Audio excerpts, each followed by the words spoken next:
Yeah, so part two, I guess. Yeah, so what I remember is obviously trying to get onto the ATIS, got onto the ATIS and finally got in contact with the ATC controller, so Josh, cool man. And then yeah, I just remember doing,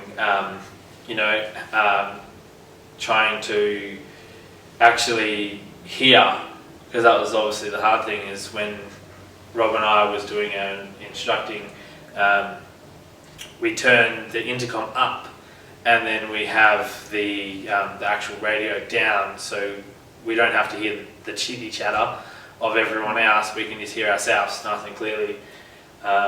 And obviously that was what one of your instructors trainer told us to do. Yeah. So I've sort of changed that now, hopefully at Air Australia. That just leave it up all the time. Just leave it up, and if somebody's talking in the background, either just wait until they're finished, because normally they don't last very long on the radio anyway. They'll just say what they need to say and then sort of get off, and then you can continue on with your conversation. But yeah, so I just remember, we were obviously tracking towards Boatyard, and then that happened. Obviously, Rob was having a seizure, got onto the radio, did my broadcast over the ATIS, silly enough. Finally got onto the radio and then spoke to Josh. Josh wanted me to identify. I said, yep, because I was freaking out that he was going to get me to land straight away, because I was like, yeah, nah. I don't feel comfortable just landing the plane straight away, so I think we ended up doing about 5 or 6 circuits, and I just tried to remember. I just remembered to try and keep myself as professional as possible, so I didn't have to, I didn't fall into the trap of getting panicky or letting the situation take over. But yeah, and then obviously you started coming in and out around maybe the fourth or fifth circuit. Yeah, so you were sort of in, then you were out, and then I remember you were playing with the dials, and then you put the flaps on, and then we ballooned up, and then with the buttons. Yeah, but obviously you were just kind of thinking like, what the heck's going on? Like, why are you not letting me fly this plane? Because I remember saying, because Rob was playing with the controls, not playing, but he was using the dials and changing the radio station and using the flaps. And I just remember being straightforward and just saying like, I'm in control, you've just had a seizure, you just need to sit back, and I've got air traffic control in my ear at the moment where coming up with a plan to get this plane on the ground, and you were kind of like, what? I didn't have a seizure, what the heck are you talking about? And then obviously realised that there was a fair bit of lights and sirens and stuff like that down on the actual Janico airport, realising that was for us. Getting real. Yeah.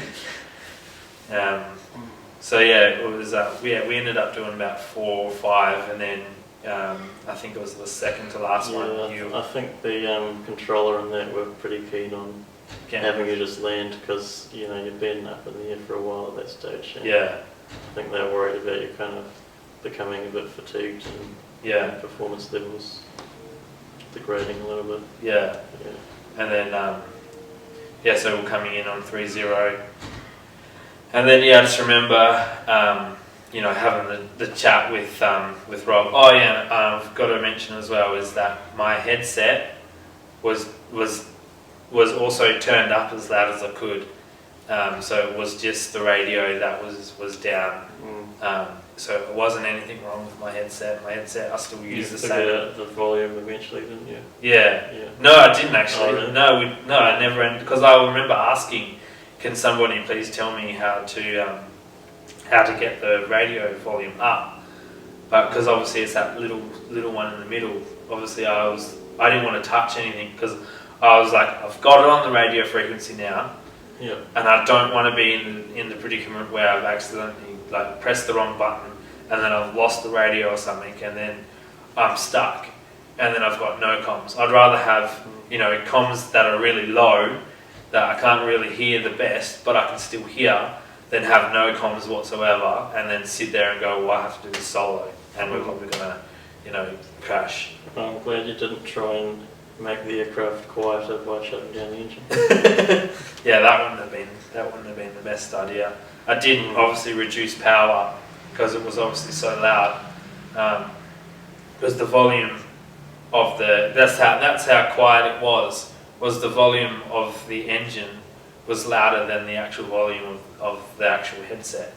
So I literally had to bring back the power so I could actually hear Josh talking, and then obviously I was just making sure that I was still in the green, and that I didn't have to worry about carb heat or anything like that. I could just fly the plane at a straight level consistently and still be able to get, you know, full power when I do my climbs out of the circuit, and that was it. So yeah, I just remember the last circuit, I was looking actually pretty good, and you were like pretty much awake at that point, and then I was talking to Josh, and then I was like, should I land it? He was like, mate, go for it. Like, if you think that you can land it, go for it. So I was like, all right, coming through, and it was a bit of a crosswind, so I was crabbing a little bit, and then I remember having to, like when you're doing your crabbing, just straighten out, you know, we're not a 737 where we can land like that. I just remember having to straighten out as soon as I get there, and then like land on one of the wheels, and then sort of let the plane settle down, and then go from there. Finally got onto the tarmac. Woo! Cheering music, yay! No, it was a good landing. You can see that in the video. Yeah. Nice landing. Yeah, and that's why I thought that I kind of did it, and you were just following me through it. Because it was all happening like as I wanted it. Yeah. So, it was like, oh man, this is really good, yeah. man. Like, woo! And then I remember we got off the taxiway, and I was expecting to taxi all the way back, and then like Josh was just like, stop there, because actually at first he told us to stop on the actual runway, hey, and then one of the guys over the radio was like, can we, maybe it's a better idea if we get him off the runway and get him onto one of the taxiways, and then we went onto one of the taxiways and then shut the plane down, and then that's when obviously the fireys came up, and the fireys thought I was the instructor, and you know, you can see the videos and stuff, like, you know, they're carrying me out of the plane and stuff, like, you know, I'm like about to, you know, I've just had a seizure or something, and then I said to the guys, I was like, because one of them was like, oh, so, you know, do you remember what happened? Like, I was like, I'm the student, and they were like, oh, okay, like that's the instructor that you've just left in the plane, like I'm fine. And then they sort of like went around the side and had a chat to Rob, and like Rob was kind of like, I don't know what the hell you guys are doing here, right? Like, was I? Yeah, you were kind of like, I'm fine, you know, like, there's nothing wrong with me, like I'm fine. And then the guys were like, all right, we'll take you into the ambulance and we'll get you checked out, because obviously by protocol, you'd want to get checked anyway. And then what do you... I remember my tongue was really sore at that stage, because I'd bitten it quite hard, and there was blood on my shirt and stuff, and it was all, my tongue was all swollen up and that, so, you know. Maybe that's why they thought I was the instructor, because I had all the blood on my shirt and stuff. So, because obviously you were on my shoulder, and then obviously you'd been bleeding, so maybe they just assumed, oh, this, because they came from like around the side and then came from the front as well, so they probably thought, oh, this guy's got a lot of blood on his shoulder, so it's probably him, and then they'd come around and got me.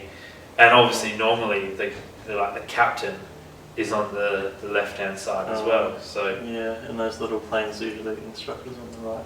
Yeah, so I'm surprised they didn't kind of pick that up. Yeah, but obviously they're not, you know, they're not pilots or anything like that, so you know, they did a good job, they did what they were meant to do, so you know, obviously being a firer myself, so you know, it's crazy what they have to do, what they have to, you know, put up with and stuff like that, so. But yeah, so what do you remember when you were in the ambulance? Yes, I was like awake and conscious and all that for the ambulance. Yeah. And I think, like, emotionally, I was pretty upset that, like, oh man, I've like really seriously screwed up here. Yeah. This could be like the end of my career. And, Yeah. like, you know, all this training and all this efforts for nothing. All this basically. money. Yeah, a lot of money as well. Yeah. So the paramedic guy asked me a few questions, just basic stuff like my name and, you know, birth date and stuff like that, and like what happened. I was like, I don't know, I must have, you know, lost consciousness or something. So Yeah. Yeah, so they took me straight from Janbury Airport to Fiona Stanley Hospital. Okay, for some yeah. tests, and got a CAT scan of my head there. And on that CAT scan, they determined that there was some like anomaly or, you know, some growth or whatever in my brain, and sort of on the right there, kind of beside the eye, but they didn't really know what it was because the CAT scan's fairly like low resolution. So they transferred me to Sir Charles Garden Hospital. And got an MRI there, and they printed off the MRI picture of my brain, and I could see that there was like this white kind of area there, kind of behind my right eye. So growth was kind of a little bit smaller than grape, and obviously that had somehow caused enough pressure or whatever to produce a seizure. But before that I didn't, you know, I had no clue that it was there. I didn't have like headaches or anything like that beforehand, so it was pretty much out of the blue. So how long were you in hospital for before they decided what they would do? Yeah, that's a good question. So I happened on a Saturday, didn't it?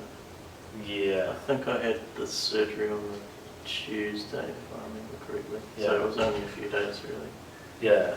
So I think you'd had the surgery already, or no? I don't think you had the surgery already, because I think before, when I went and saw you, I think you were only there. I think it might have been Sunday when I come. You saw me quite early. I think you were like one of the first people that came. And some of the other instructors from my instructor course came and visited me and stuff as well.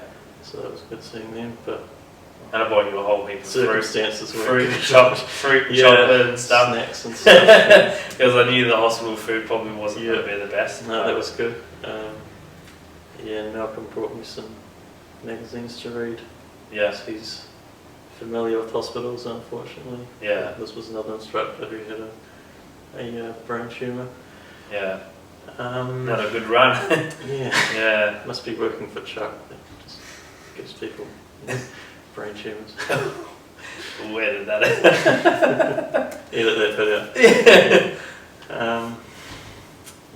out. So I'm in the hospital. So initially it looked like there'd be a wait for like a week or two, kind of waiting for a slot to get the surgery to have the tumour removed. But then, like, for some reason on Wednesday, this spot opened up, so I decided to go for it. I think at that stage my parents had flown over from New Zealand to like urgently. So they recommended just go for it. Do you remember what you were feeling before having the surgery? It wasn't good. Because like obviously working on your brain and stuff, like getting wheeled in this hospital bed, like to the surgical ward. Pretty not going daunting. to have to go through this well, it's not a very serious procedure, but it's still technically brain surgery. And something could go wrong. There's a chance I could never wake up from it and stuff. Exactly. Just thinking, geez, I don't even have a will, and what's going to happen? And just hoping for the best. Do you remember like waking up after the surgery and what you've like yeah, felt? it was really For those who haven't obviously. yeah, because I'd only had general anaesthetic like that once before, so that was for wisdom tooth removal. Yeah. And with that, it was kind of a weird experience. Like you're fully conscious, Yeah. and then suddenly you're unconscious. Yeah, it's just like that quick. And then you wake up and it's like, there's like no sensation of time passing. Yeah. It's quite weird, but Yeah. it was a bit different this time. Because I felt really kind of groggy and stuff coming out of it, like it was a struggle to kind of regain consciousness. And Yeah. it was, not just like that, just kind of Slowly. yeah, just slow and yeah. So I think they put me in the like high dependency unit of the hospital at that stage, just while I was kind of regaining consciousness and stuff. Yeah. I think that was only for like a day there. Yeah. Yeah. So So it wasn't like an issue of just having the tumour removed yeah. and then you're fine. Yeah. It's quite a long recovery process. Yeah, so that's what I was going to say, is the crazy thing I remember from all this is how long was it until you were like discharged 100%. from the hospital? Oh, that wasn't very long. I think it was the Friday I was discharged. Yeah, so you had the surgery on the Wednesday, Yeah. and then you were discharged on the Friday. Yeah, Tuesday, Wednesday, and then out on the Friday. Yeah, and walking around like, you know, like nothing had happened. I wouldn't go that far. Try to pretend nothing